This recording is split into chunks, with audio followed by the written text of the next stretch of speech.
Title കണ്ടപ്പോൾ തന്നെ മനസ്സിലായില്ലേ ഇതൊരു ചിക്കൻ കറിക്കുള്ള കൂട്ടാണെന്ന്.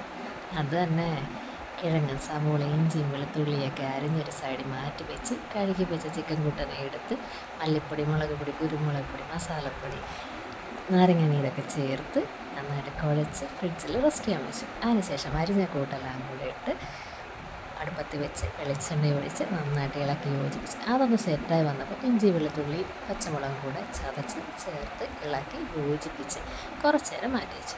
അത് പാകമായപ്പോൾ നമ്മുടെ ഫ്രിഡ്ജിൽ വെച്ചിരുന്ന ചിക്കൻ കുട്ടനെ ഓരോന്നായിട്ട് ഇട്ട് അതിൽ പതിയെ ഇളക്കി യോജിപ്പിക്കുക കേട്ടോ. നമ്മുടെ മേജർ കുക്ക് അമ്മയാണ് ഇതെല്ലാം ചെയ്യണത്. അമ്മ അതിനകത്ത് കറിവേപ്പിലയൊക്കെ ഇട്ട് സെറ്റ് ചെയ്ത് അടച്ചു വെച്ചു. ഒന്ന് പാകമായപ്പോഴേക്കും ഒരു 4 ഗ്ലാസ് ചൂടുവെള്ളം ഒഴിച്ച് നന്നായിട്ട് കുറുക്കി യോജിപ്പിച്ച് അത് പാകത്തിനാക്കി ഇങ്ങനെ എടുത്തു. പുള്ളിക്കാരി രുചി നോക്കിയെടുക്കാം. ഇതാണ് കേട്ടോ നമ്മുടെ കുക്ക്.